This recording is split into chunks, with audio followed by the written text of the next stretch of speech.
Le groupe Novaxia, spécialiste de la promotion-rénovation et de l'asset management immobilier, vous présente la revue de presse de Jean-Pierre Corbel.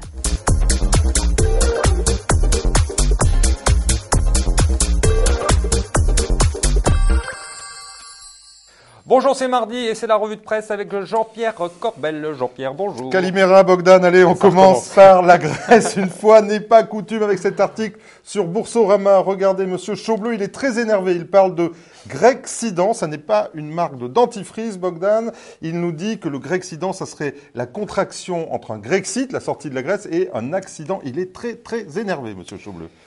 Et il est vrai que les Grecs jouent un petit peu avec le feu, avec les Allemands. Alors, on peut le dire, et c'est pas bon, hein. Streng Verboten, je vous l'ai déjà fait, hein. Monsieur Tsipras a donné mardi son feu vert au Parlement pour qu'il étudie le paiement par l'Allemagne de ces fameuses dettes de guerre nazies de la Seconde Guerre mondiale. Alors, ce qui a été quand même très impressionnant, c'est à la Voulie. Vous savez ce que c'est, la Voulie? Oui, la Voulie. La Voulie, c'est le Parlement grec. Eh bien, applaudissements debout. On imagine bien l'esprit européen, là, hein. Vous voyez le truc? Vous le sentez bien? Ouais. Oui, justement, la Grèce, aujourd'hui, plus personne n'en a peur, surtout pas les marchés financiers. La question est de savoir si on ne mettrait pas un petit peu la poussière sous le tapis avec cette histoire. La poussière, elle est peut-être sous le tapis, Bogdan, en tout cas, tout va bien. Par ailleurs, au-dessus du tapis, hein, puisque regardez le CAC la semaine dernière, 5000 points, on l'a bien vu, hein, l'euro qui est passé sous le dollar 0,5 et même Goldman Sachs, le Madame Irma de la finance, nous dit que l'euro ira à 0,80, figurez-vous, avant 2017. Donc c'est une bonne nouvelle. C'est une dévaluation massive quand même. En tout cas, tout le monde ne semble pas persuadé de l'histoire. Et regardez cet article sur BFM. L'Islande veut sortir, non, ne veut pas rentrer, ne veut pas sortir, ne veut pas rentrer dans l'Europe. Ça fait peur. Reykjavik a mis fin à un processus qui datait de 6 ans quand même. C'est quand même bizarre un pays qui veut pas rentrer dans l'euro, non? J'en ai pas dormi du week-end. Oui, ça vous incroyable.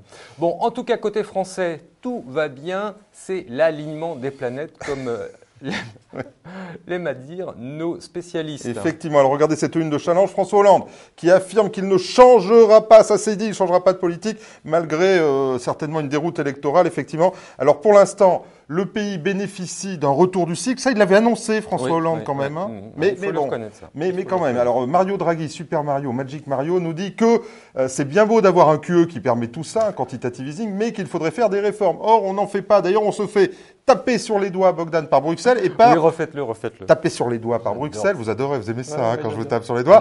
Et par Pierre Moscovici, quand même. On n'est pas à l'abri d'un truc rigolo, quand même, hein.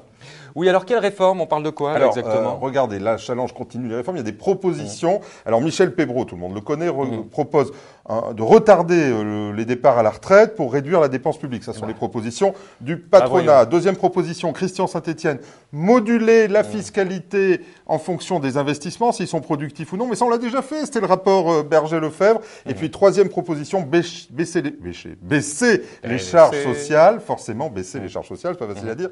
Et faciliter les licenciements. Vous voyez bien que sur ces trois réformes, on n'aura jamais de majorité et que ça ne pourra pas marcher. Donc, pas de réforme en France, on ne sait pas ce que ça va donner.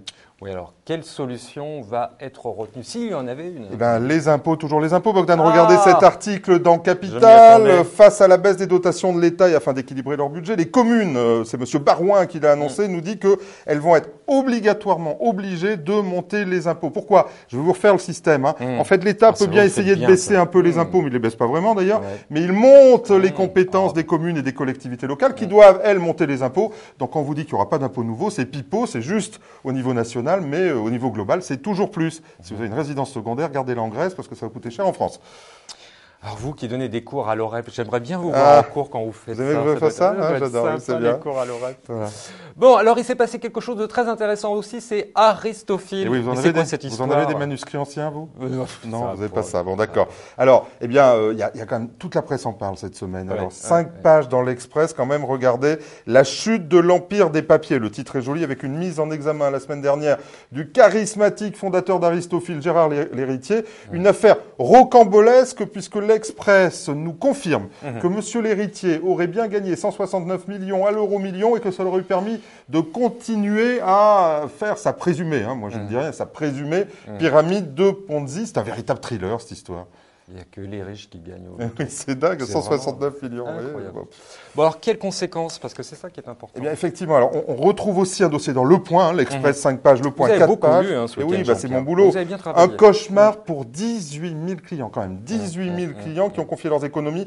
On parle d'un montant global de 750 millions en valorisation, mais en réalité, le fonds pourrait valoir, d'après les experts, et mettons des guillemets dans tout ça, 20 fois moins. Alors, on imagine ce que ça donnera. On se souvient que notre ami Jean-Pierre Rondeau avait alerté toute la profession sur cette affaire. Alors justement, les associations professionnelles, elles ne pouvaient pas agir avant? La réponse est non. Alors je les ai interrogés, figurez-vous, Bogdan, pourquoi elles ne pouvaient pas le faire?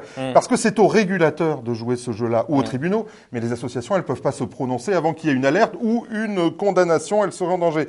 Aristophil n'a jamais été inquiété avant maintenant par le régulateur ni par les tribunaux. Et puis il y avait les meilleurs experts de la place qui disaient qu'effectivement les manuscrits valaient bien cette valeur. Alors en réalité, je me suis aussi renseigné, il y aura forcément quelques CIF, quelques conseillers, mais très peu, puisqu'en réalité, c'est quelques-uns par association, parce qu'en réalité, ce sont des réseaux captifs de la maison qui vendaient ça. Qu'est-ce qu'ils ont été faire là-dedans? Alors, en revanche, la question se pose de savoir si les indépendants ne doivent distribuer que des produits qui sont régulés.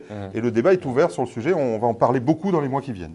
Bon, le sujet qui fâche. On va passer plutôt aux bonnes nouvelles de la semaine. Allez, un top. Oui, j'ai un top super. Allez. Avec DNCA. Ce sont des amis, une maison de la place Vendôme qui a un nouvel actionnaire. C'est nos voisins. Mais oui, un nouvel actionnaire qui s'appelle Natixis. Ça, tout le monde le sait. Et alors, regardez, une très belle page. Je crois que c'est dans Le Point, non, dans Challenge, pardon, où Natixis dit deux choses. Il dit, on va ouvrir à DNCA notre réseau international. Donc ça, c'est que de la chance. Mais on va respecter son indépendance et son esprit boutique. Et ça rassure tout le monde. Et surtout, ça va permettre à DNCA de continuer son ascension. On l'espère. Enfin, en tout cas, on les salue, sont des amis. Et c'est une véritable success story. Regardez comme ils sont beaux. Allez, pour terminer, juste pour rire. Allez, on reste pas Vendôme. Oui, regardez. Oui. Et regardez, alors j'ai trouvé dans la presse la nouvelle pub de Carmignac. Alors c'est pas un juste pour rire parce que ce sont des amis et je ne veux pas me moquer, mais regardez, un espèce de couteau avec une plume. J'ai pas bien compris l'image. Bon. Alors on voit bien le slogan. Le slogan, c'est le risque qui fait décoller le rendement, c'est la plume ou qui peut les amputer les rendements si il est mal géré, le risque. Mais un couteau à plume, alors je sais pas si c'est pour sous les bras nous faire rire, un truc comme ça. Mais en tout cas, vous me faites rire, Jean-Pierre. C'est déjà ça. Je trouve que c'était assez amusant. Je comprends pas bien le sens. En tout cas, respect Carmignac, les perfs. Et sur la com, bon, peut-être. En tout cas, merci Jean-Pierre. C'était Malaisie avec la plume. Quant à moi, il ne me reste plus qu'à vous remercier et à vous donner rendez-vous mardi prochain. Et je vous rappelle que mardi prochain, nous serons au congrès de la Chambre des indépendants du patrimoine puisque nous serons le 24 mars. Donc, d'ici là, gardez-vous bien quand même.